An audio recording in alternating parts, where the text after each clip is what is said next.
நம்ம இந்த வீடியோல இதை பத்தி பார்க்க போறோம்னா நம்மளோட போட்டோவை வாட்ஸ்அப் பேக்ரவுண்ட்ல செட் செய்யணும்னா அது எப்படி செட் செய்யறது அத பத்தி தான் நம்ம இந்த வீடியோல கிளியரா பார்க்க போறோம். ஃப்ரெண்ட்ஸ், நம்ம சேனல் ஃபர்ஸ்ட் டைம் பார்க்கறீங்கன்னா சப்ஸ்கிரைப் பண்ணி கூட இருக்க பெல் ஐகானையும் கிளிக் செய்வீங்க. ஓகே, இந்த வீடியோக்குள்ள போகலாமா?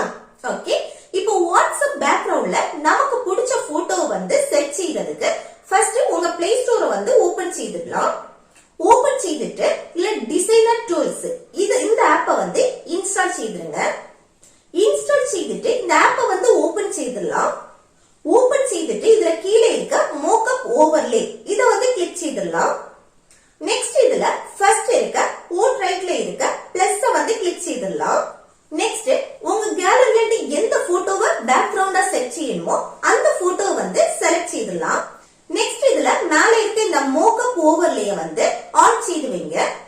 நெக்ஸ்ட் இந்த செட்டிங்ஸ் வந்து கிளிக் செய்துட்டு இதுல ஒபாசிட்டியை வந்து ஃபுல்லா வச்சிட்டு இதுல வெர்டிகல் அலை அடுத்து ஹரிசாண்டல் அலை இத வந்து உங்க போட்டோக்கு ஏற்றபடி மேலேயும் கீழேயும் அட்ஜஸ்ட்மென்ட் பண்ணி வைங்க. நெக்ஸ்ட் உங்க வாட்ஸ்அப்பை வந்து ஓபன் செய்துட்டு மேல வந்து 3 டாட் இருக்குல்ல அத வந்து கிளிக் செய்துட்டு அடுத்து செட்டிங்ஸ் இருக்குல்ல அத வந்து கிளிக் செய்துட்டு அடுத்து இதுல வந்து chat வந்து கிளிக் செய்துட்டு இதுல தீம்ஸ் வந்து கிளிக் செய்துட்டு இதுல வந்து டார்க்க செலக்ட் செய்துட்டு ஓகே வந்து கிளிக் செய்து வைங்க.